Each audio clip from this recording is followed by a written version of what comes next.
একজন মানুষ বিপদে পড়ে যখন আরেকজন মানুষের কাছে যায়, তখন কিন্তু সে সেই মানুষটাকে তার ভরসার আশ্রয়স্থল মনে করে বলেই কিন্তু তার কাছে যায়। সেরকম একটি পরিস্থিতিতে মানুষ আপনাদের কাছে যায়। চিকিৎসকগণই কিন্তু রোগে শোকে কাতর মানুষের পরম বন্ধু হয়ে ওঠেন, এবং এই কথাটি আমি আমার জীবনেও এটি উপলব্ধি করেছি। এই দেশেরই প্রখ্যাত কয়েকজন চিকিৎসক আমার মাকে অনেকগুলো বছর ধরে চিকিৎসা দিয়েছেন। প্রত্যেক মুহূর্তে ওনারা তাকে টেক কেয়ার করেছেন। উনি মৃত্যুর কিছুদিন আগে উনি বিদেশে গিয়েছিলেন। এখানে ডিবেট হচ্ছিল আমাদের মধ্যে যে আবার ওনাকে নিব কি নিব না, নিব কি নিব না। আমি ব্যক্তিগতভাবে যেটা বলেও ছিলাম বিভিন্ন মানুষকে, যে আপনারা ওনাকে নিতে চাচ্ছেন, কিন্তু এখানে যেই চিকিৎসকগণ ওনাকে যেই সেবাটা দিচ্ছে 24টা ঘন্টার প্রতিটি মুহূর্ত, আমি দেখেছি বিদেশি, হ্যাঁ বিদেশে গেলে হয়তো টেকনিক্যাল সাপোর্টটা ভালো পাওয়া যাবে, ভালো ইকুইপমেন্ট হয়তো আছে, আরও হয়তো অ্যাডভান্স ইকুইপমেন্ট আছে, ওষুধপত্রের ব্যাপারে খুব হয়তো ডিফারেন্স থাকবে না, হয়তো হার্ডলি ডিফারেন্স থাকবে, কিন্তু এই যে হিউম্যান টেক কেয়ার যেটা, আমি মনে করি না এটা বিদেশে গেলে পাওয়া যেত কোনোভাবেই। যেই সেবাটা ওনার জীবনের শেষ দিন, আমি বলবো শেষ মুহূর্ত পর্যন্ত, শেষ মুহূর্তে আমার আল্লাহ তৌফিক দিয়েছিলেন, আমি সেখানে থাকতে পেরেছিলাম। আমি দেখেছি সেই মানুষগুলো কিভাবে ওনাকে সেবা দিয়েছেন, কিভাবে শুশ্রূষা করেছেন ওনার। এইটা বোধহয় যতই ভালো হসপিটাল হোক পৃথিবীর, যতই অর্থ দিয়ে হোক, এইটা পাওয়া যেত না। সেজন্য ব্যক্তিগতভাবে আমি সেই মানুষগুলোর কাছে অত্যন্ত কৃতজ্ঞ। উপস্থিতিবৃন্দ, হাসপাতালের নিরাপত্তা ব্যবস্থা তথা চিকিৎসক, নার্স এবং সকল স্বাস্থ্যকর্মীর নিরাপত্তা নিশ্চিত করতে এর ভিতরে যেটি আলাপ আলোচনা হয়েছে, আমাদের প্রত্যেকটা স্বাস্থ্য উপজেলা কমপ্লেক্সে আমরা নিরাপত্তা ব্যবস্থাটা জোরদার করেছি। কিছুদিন আগে ওসমানী উদ্যানে আমাদের যারা উপজেলা হেলথ কমপ্লেক্সে কাজ করেন সরকারি চিকিৎসকগণ, তারা এটি বলেছিলেন, এবং তাৎক্ষণিকভাবে আমি সেই ব্যবস্থাটি সমস্যার সমাধানের চেষ্টা করেছি। ব্যাপারটি ধীরে ধীরে আমরা সিচুয়েশনটি নিশ্চয়ই উন্নত করতে সক্ষম হয়েছি। এর বাইরে আমরা হাসপাতালগুলোতে এই সিকিউরিটির জন্য 10 জন করে আনসার সদস্য মোতায়েনের যেমন আমরা সিদ্ধান্ত নিয়েছি, এর বাইরেও রোগীদের চিকিৎসা সেবা নিশ্চিত করতে আমরা আরও 5000 MBBS চিকিৎসক নিয়োগের কার্যক্রম আমরা শুরু করেছি। পাশাপাশি শুধু তো ডাক্তার বা চিকিৎসক অ্যাপয়েন্ট করলেই হবে না, এর পাশাপাশি ওনাদের হ্যান্ডসগুলোও লাগবে।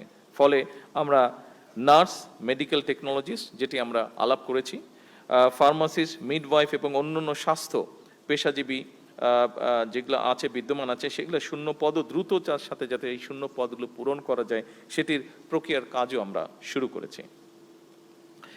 আমরা একই সঙ্গে সরকারি পর্যায়ে আরও 25,000 মিডওয়াইফ নিয়োগের পরিকল্পনা নিয়েছি, যাতে করে দেশের প্রতিটি ইউনিয়ন, উপজেলা এবং হাসপাতাল পর্যায়ে নিরাপদ মাতৃত্ব এবং দক্ষ প্রসব সেবা এবং নবজাতকের মানসম্মত পরিচর্যা নিশ্চিত এবং নিরাপদ করা যায়। সম্মানিত উপস্থিতিবৃন্দ, prevention is better than cure, এটা আমরা প্রত্যেকে জানি। এটার জন্য আপনারা যারা ডাক্তার আছেন তারা আপনারা অবশ্যই ভালো করে জানেন। সরকার এই নীতিতে সবার কাছে আমরা স্বাস্থ্য এবং চিকিৎসা সেবা, এই নীতির ভিত্তিতে আমরা জনগণের দোরগোড়ায় পৌঁছে দিতে চাই। এখানে আমরা দেখেছি একটু আগে একজন ডাক্তার বলেছেন ওনার বক্তব্যে যে 2 দিনে 800 রোগীকে আপনাদের টেক কেয়ার করতে হয়েছে, যেটা একজন ডাক্তারের জন্য আসলেই এটা একটা অমানবিক অবস্থা হয়ে ওঠে অনেক সময়। এবং সেজন্যই আমরা চিন্তা করেছি, এই চিন্তাটা করা থেকেই, এবং ডক্টর জুবাইদা উনি ইম্পেরিয়াল থেকে যে এমএসটা করেছিলেন সেটা ওনার ছিল প্রিভেনশনের উপরে। তা আমি দেখতাম উনি যখন পড়তেন, দেখতাম আমি বিষয়গুলো, এবং তখন থেকে আমার মাথায় ঢুকেছিল ব্যাপারটা যে কখনো যদি সুযোগ হয় আমরা এই দিকটাতে আমরা এই নজর দিব, এই দিকটাকে আমরা অ্যাড্রেস করব। এবং আপনারা অনেকেই আপনাদের ইউরোপে বিভিন্ন জায়গায় বিভিন্ন দেশে আপনাদের নিশ্চয়ই কাজ করার অভিজ্ঞতা হয়েছে। এর মধ্যে ইউরোপে কিন্তু এখন ওরা দেখেছে, হিসাব নিকাশ সব কিছু করে দেখেছে যে একজন রুগীকে চিকিৎসা দেওয়ার জন্য রাষ্ট্রের যেই খরচ হয় তার থেকে যদি প্রিভেনশনের ব্যাপারটায় জোর দেওয়া যায়, অর্থাৎ আমরা যদি এমন একজন ব্যক্তিকে ট্রেনিং দিয়ে রেডি করতে পারি যে ঘরে ঘরে গিয়ে মানুষকে অ্যাওয়্যার করবে যে কি কি কাজ থেকে বিরত, কি কি খাওয়া, লাইফস্টাইল কেমন হলে বিভিন্ন অসুখ বিসুখ থেকে দূরে থাকা যাবে, তাতে দেখা গিয়েছে যে রাষ্ট্রের খরচ অনেক কমে আসে। এবং তারপরেও যারা অসুস্থ হয়, যেহেতু হাসপাতালে যদি কম সংখ্যক মানুষ অসুস্থ হয়, তাহলে খুব স্বাভাবিকভাবে এই যে মেডিকেল কলেজে যেটা ঘটেছে, প্রথম দিন 400, পরের দিন 300, এরকম প্রায় 700-800-র মতন রুগী প্রতিদিন, এরকম প্রেশারটা, এটাও কিন্তু স্বাভাবিকভাবে তখন কমে আসবে যদি দেশে সামগ্রিকভাবে কম সংখ্যক মানুষ অসুস্থ হয়। এবং মেডিকেল কলেজে আসার আগ পর্যন্ত যদি এই মানুষগুলোকে প্রাইমারি চিকিৎসা দিয়ে মোটামুটিভাবে সুস্থ করে ফেলা যায়, সেজন্যই আমরা হেলথ কেয়ারার নিয়োগের পরিকল্পনা গ্রহণ করেছি।